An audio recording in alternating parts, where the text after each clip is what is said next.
I count on one thing. The same God that never fails will not fail me now. He won't fail me now in the waiting. The same God who's never late is working all things out, working all things out. Yes, I will lift you high in the lowest valley. Yes, I will bless your name. Yes, I will sing for joy when my heart is heavy all my days. Oh yes, I will for all my days. Oh yes, I will. Today's message is going to be about a love story. We're in the love month, February. We're already past February 14th, but, Pastor started this before. This is a continuation. And so we're going to start reading in chapter 3, verse 1. One day, Ruth's mother-in-law, Naomi, said to her, "My daughter, I must find a home for you where you will be well provided for." Now,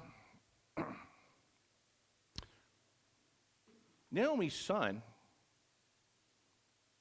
provided her with a good home, provided her with a lot of things.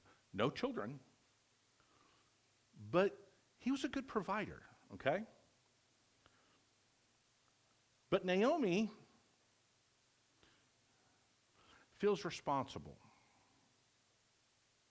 and wants to continue having her be supported.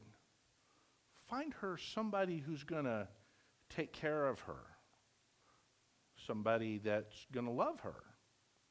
And that's a good thing. Now, Boaz, I'm sorry, I just gave away the whole story right there. With whose women you have worked is a relative of ours. Tonight he will be winnowing barley on the threshing floor. Now we've discussed the threshing floor being a very important place on the farm.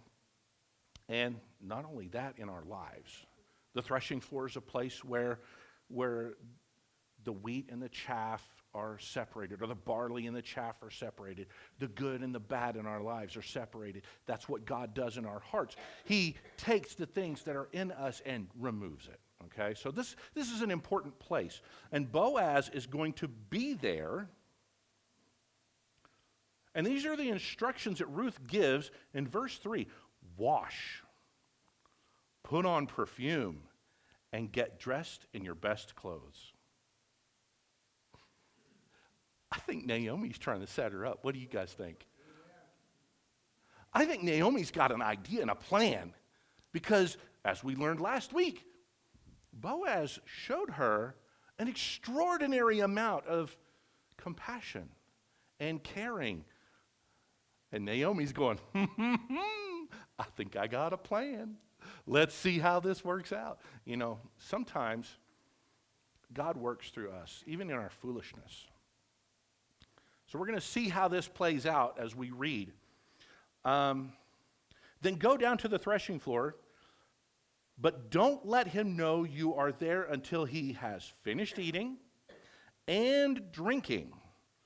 When he lies down, note the place where he's lying. This is in verse 4. Then go and uncover his feet and lie down. Not with him, just lie down. He will tell you what to do.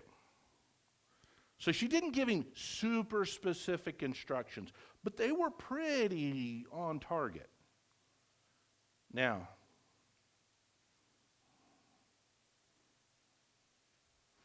Naomi loves Ruth. Naomi loves Ruth not just as a daughter-in-law, but as a daughter. We, as we go through our lives, encounter people in our lives that might not necessarily be our blood relative. And we care about those people. We love them as if they were our own. I have people in my life right now that I love very much that are not my blood relative. I care about them as if they were. That's important. That's what God wants us to do. Not just our blood, but those people that are connected to us. We're supposed to love them. And Naomi does a very good job of this. So she's trying to set her up, and she's doing a good job. And Ruth says this in response, I will do whatever you say. Ruth answered. So Ruth is submitting to Naomi and doing what she asks. So she went down to the threshing floor and did everything her mother-in-law told her to do. When Boaz had finished eating and drinking and was in good spirits, he was in a good mood, he went over to lie down at the far end of the grain pile. Y'all ever laid down in grain? Okay, so they have these things called buckwheat pillows. Oh, they're so comfortable. It's firm, but it contours to your body. It is like the best thing. Beanbag chairs. You guys, there's some of you guys will remember beanbag chairs. When you lay down in a beanbag chair, it conforms to your body. It's comfortable. So laying down in a pile of grain is actually pretty comfortable. It's the second best thing to being in a bed. Although, if you've harvested, sometimes there's bugs in there, so lay down a blanket, stuff like that. So Ruth approached quietly, uncovered his feet, and laid down. And in verse 8, in the middle of the night, something startled the man, Boaz. He turned, and there was a woman lying at his feet. Now, that is a very unique thing. It doesn't happen all the time, and especially in a barn. Okay? Who are you, he asked. I am your servant Ruth, she said. She submitted herself to him. Spread the corner of your garment over me, since you are a guardian redeemer of our family. Now, there's another term that's carbon copy, a family redeemer. But a guardian redeemer, there's some specific stuff about it, and we'll get into that, I promise. The Lord bless you, my daughter, he replied. This kindness is greater than that which you showed earlier. You have not run after the younger men, whether rich or poor. And now, my daughter, don't be afraid. I will do for you all that you ask. He's showing compassion. He's showing a tremendous amount of restraint, first of all, but a tremendous amount of compassion and love for somebody that's a Moabite. Now, this comes in later on. This is important because that still has a hold on her life. She is a Moabite, and that doesn't go away quickly.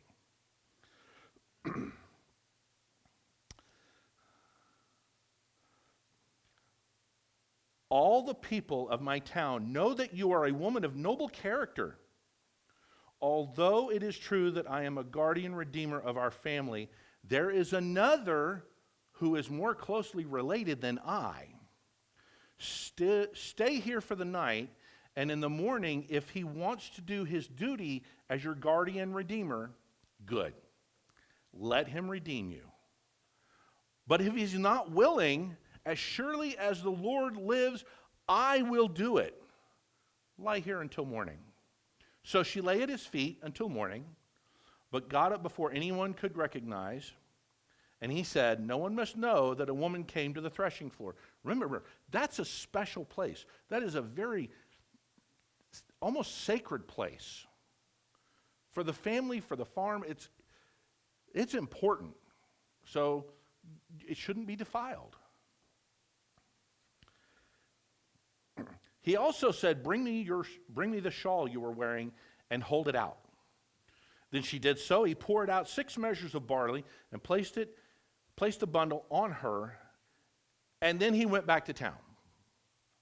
So he made a promise and an offer.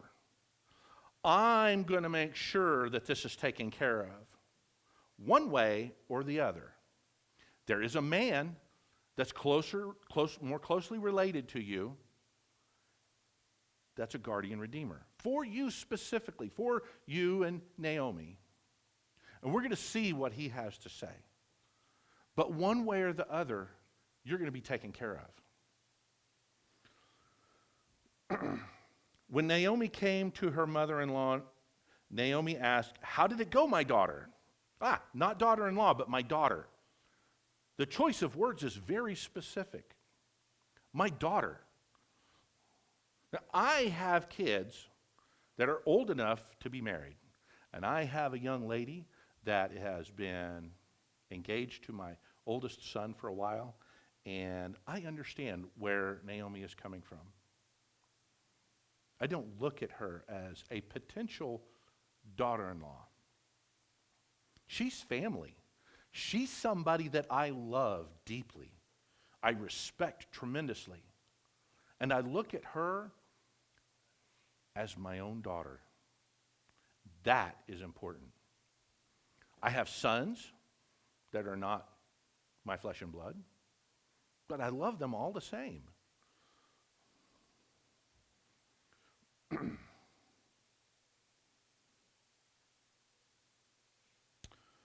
So we're going to continue reading. Then she told her everything Boaz had done for her and added, "He gave me these 6 measures of barley, saying, 'Don't go back to your mother-in-law empty-handed.' Then Naomi said, 'Wait, my daughter, until you find out what happens, for the man will not rest until the matter is settled today.'" Naomi had confidence in Boaz. She knew who he was, knew he was a man of honor and respect. That is also important later on, too. And we're going to read in chapter 4 as well, because this is kind of a long story, and I apologize if we're reading a lot, but I'm going to draw it to a good point here in a moment. Meanwhile, Boaz went to the town gate and sat down there just as the guardian redeemer he had mentioned came along. Boaz said, "Hey, come here, my friend, and sit down." So he went over and sat down. Boaz took 10 of the elders of the town and said, "Sit here." And they did so. So Boaz is a man of some respect. He is a man that can say, "Hey, can you come here for a minute?" And people will do it. That is important. To be a man of quality, to be a man of respect. A man that can ask people to do things, and they'll do it just because you asked them. That's good. So Boaz is painting himself as somebody that is respectful, desired, as a potential suitor. That's a good thing.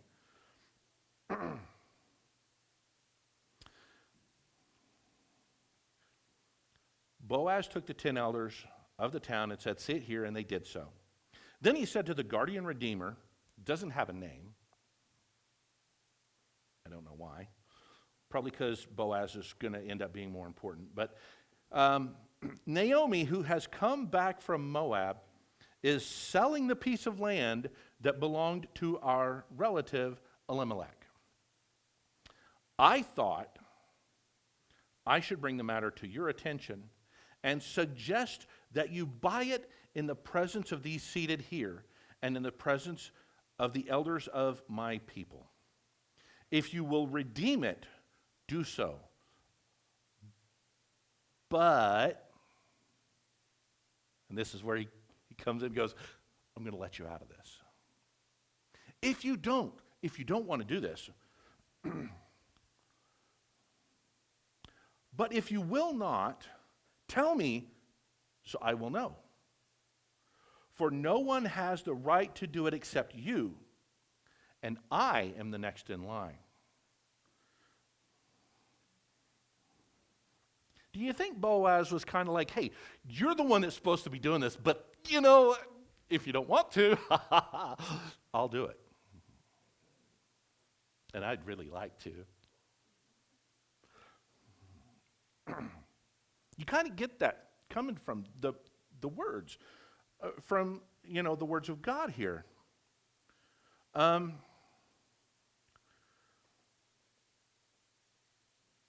will redeem it, he said.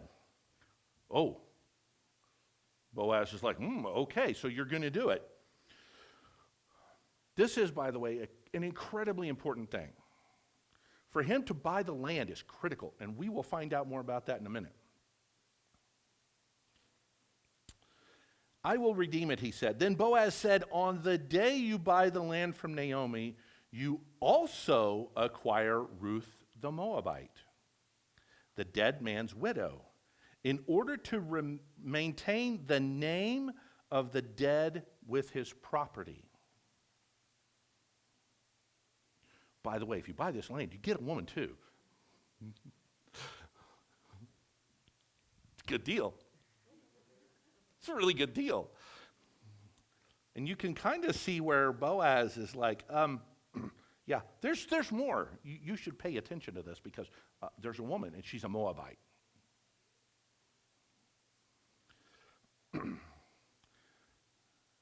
At this, the guardian redeemer said, then I cannot redeem it because I might endanger my own estate. You redeem it yourself. I cannot do it. Boaz got what he wanted. Now, why is that? Well, because she's a Moabite. It's kind of a dangerous thing, and Pastor had talked about this in the previous messages, that to marry a Moabite was kind of a not good thing, It was something looked down upon. And so she had that stigma, that barrier to marrying somebody in the place that she lived. She had that barrier. In verse 7, now in earlier times in Israel, for the redemption and the transfer of property to become final, one party took off his sandal and gave it to the other. This was the method of legalizing transactions in Israel, and it sounds like a simple thing, but it's actually pretty important.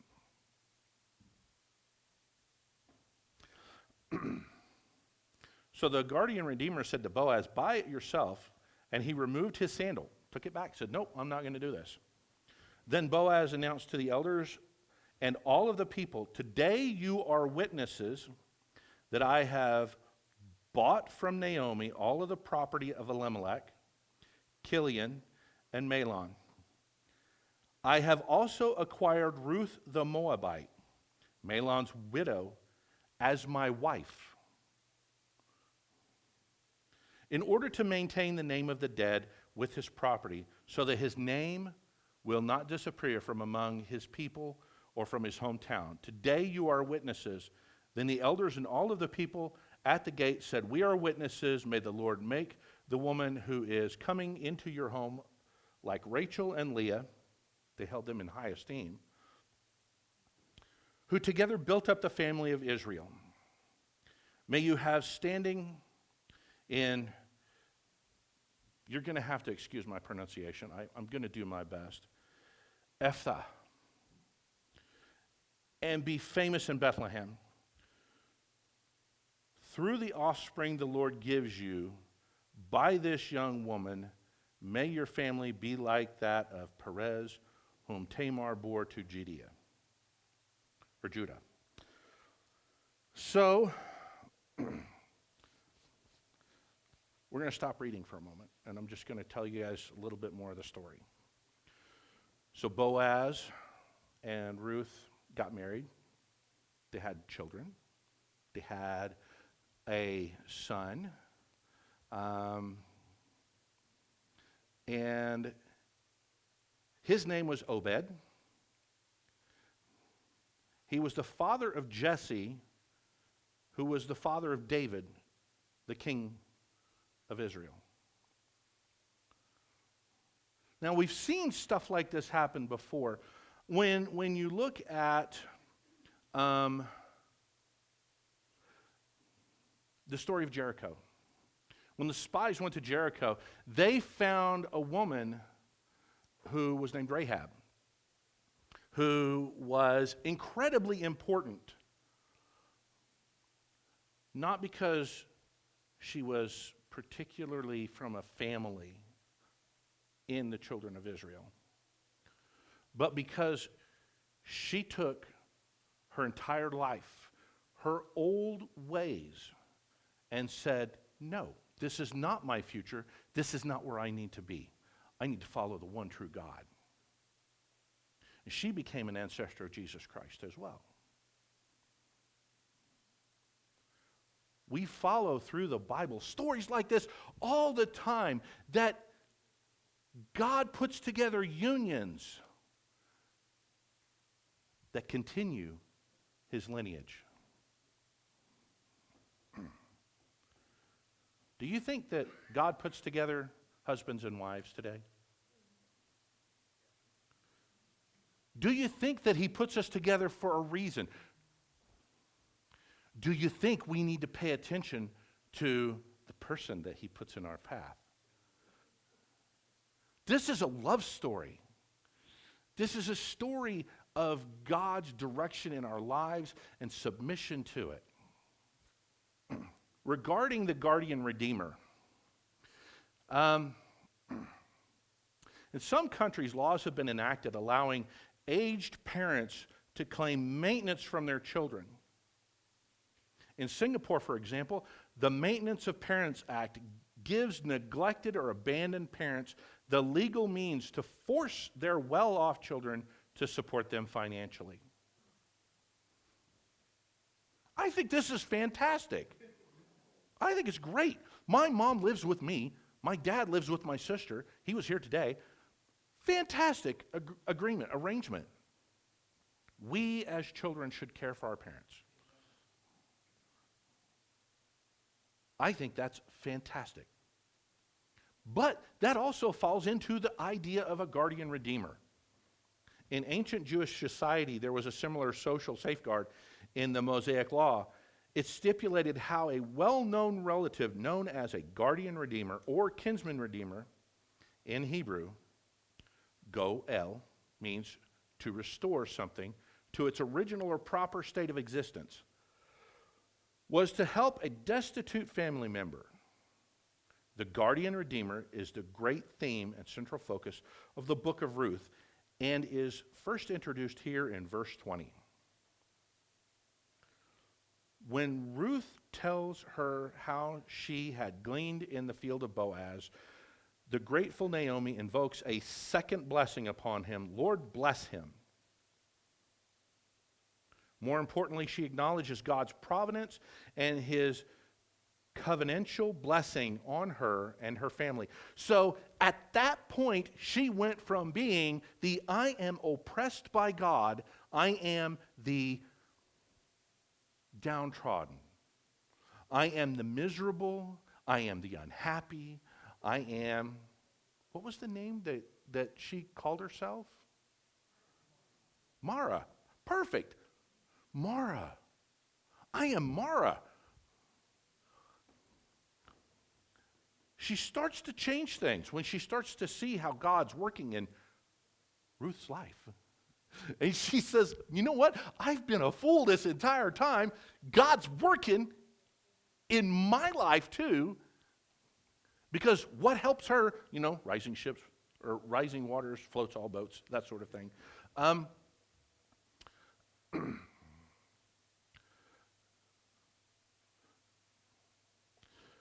So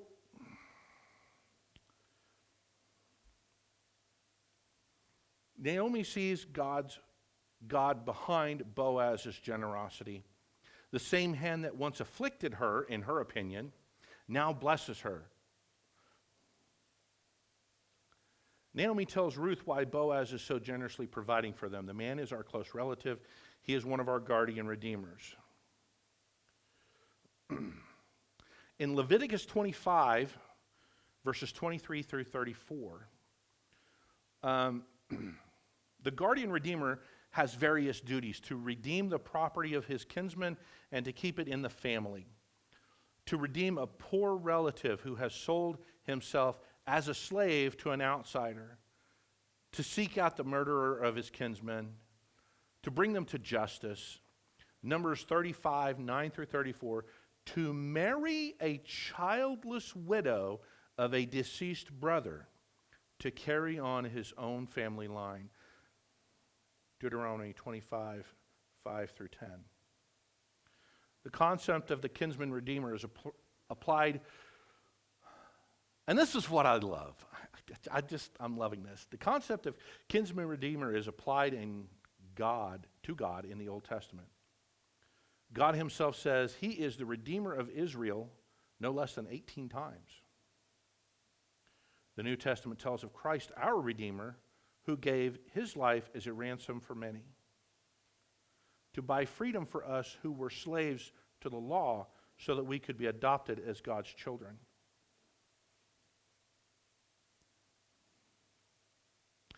Jesus, our Redeemer, who restores us, has made us right with our God.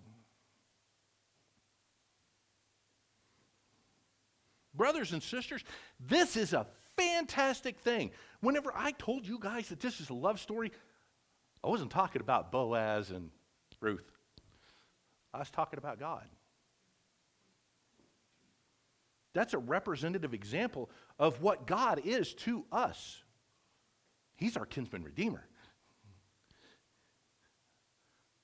How do you become his kinsman? You ask him, God, come into me, save me, make me your child, redeem me, take away the shortcomings that I have, take away the inconsistencies that I have, take away the things that keep me from being perfect. Redeem me. Be the one who takes me away from my bad decisions. As we look through the story of Ruth and Boaz, we see love, we see obedience to God, following his instructions, listening to what he has to say in our lives. Did Naomi just all of a sudden come to all this knowledge? I'm pretty sure that Naomi was like, hey, you know what? This is how things work as a Jew. I'm gonna teach you how the Jewish religion works. And so she shared it with her daughter-in-law. Gave her information, gave her a faith to believe in, gave her knowledge, gave her understanding. So when she came to it, she wasn't unfamiliar with Jewish law. She probably was taught. Didn't know a whole lot. As a Jew, you're taught this in your entire life. It's the law. It's what you live by. It's your education. It's your life.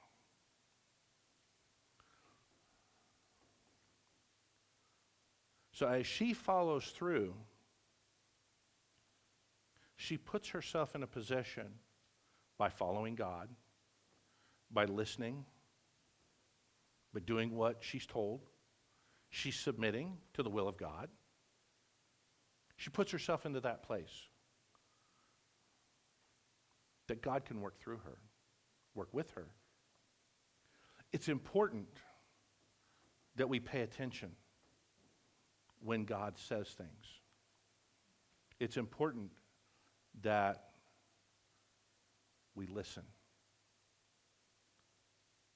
It's important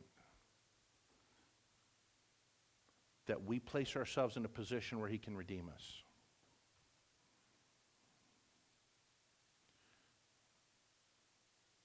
God did not leave Naomi in a bad state.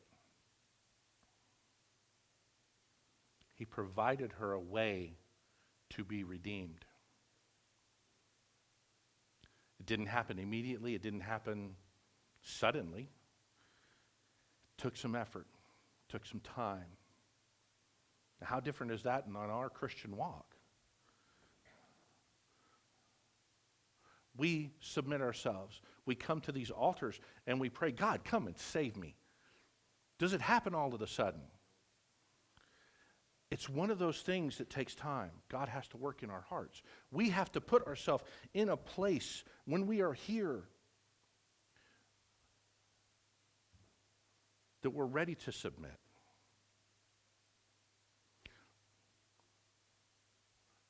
Does a redeemer redeem somebody else's family? Boaz couldn't do it. He wanted to desperately.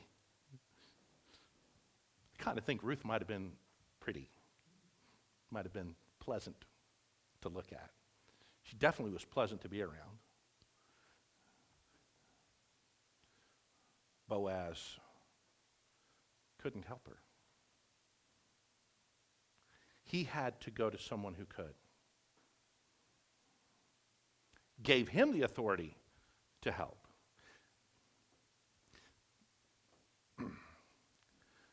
God works through people. He works through you and me.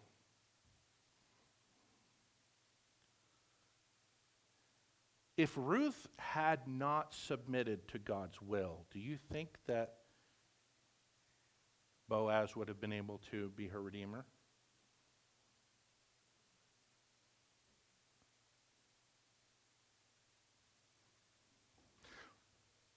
Ruth had to place herself in a position where she was ready to be received of God.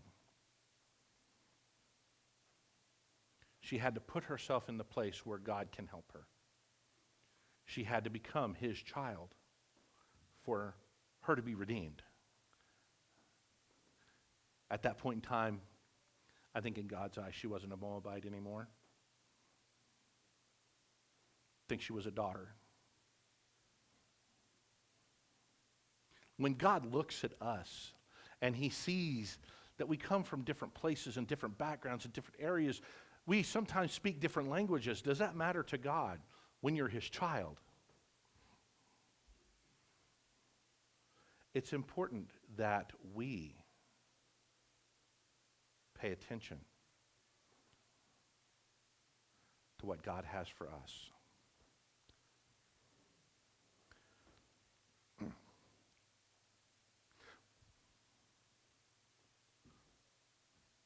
Ruth placed herself in a position where she could be redeemed. We have to place ourselves in a position where we can be redeemed. If we deny God's will in our life, can he redeem us? If we say, no, God, I got I'm okay. I'm okay, God. I don't have to worry about this. Can God redeem us? No, he can't. We're telling him, no, you have to stop. Can God heal your wounds if you say, no, God, I'm going to the doctor. I got this. I don't need your help. I'm going to go take an antibiotic and everything will be fine. It's important to go to a doctor. But to deny God the ability to work in our lives by saying, no, God, I got this. We're denying God the ability. We're not placing ourselves in a position of submission where we can do nothing. We have to depend on him. Could Naomi do anything about her situation? No. Could Ruth do anything about her situation? Well, she kind of did some good things, but nice things. But it was the Redeemer who did the work. She had to place herself in a position of submission to God in order to be redeemed. We, as we go through our lives, oftentimes deny God that position of submission. When we forget that He's the master and commander of our ship. No, God, I've got the tiller. I've got the wheel. I'm going this way. I do it on my own. I don't submit. It's so critically important that we learn to submit to God's will in our life. Because when we do, He takes the handle of that tiller and He guides us through calm water. He takes us to the shore where we're supposed to be, the correct place. We sometimes don't even have a North Star to go by. But God is always that North Star, and He will tell us where we need to be. We just have to keep our eye on Him. Brothers and sisters, the story that we read is not a story. It's truth. It's history. It's what happened. We look at it, and we know that it was true. That means that God's real. Because these things don't just happen. Happenstance. Sometimes, but there's a difference. When God's hand is in it, you see the evidence. I will say that, sorry, I wanted to make sure that I don't keep you guys too long, and I already have. A position of submission. When we submit ourselves to God's will, God can redeem us. This is my prayer in the desert, when all that's within me feels dry. This is my prayer in my hunger and need. My God is the God who provides. This is my prayer in the fire, in weakness or trial or pain. There is a faith proved of more worth than gold, so refine me, Lord, through the flame. I will bring praise, I will bring praise. No weapon formed against me shall remain. I will rejoice, I will declare, God is my victory and He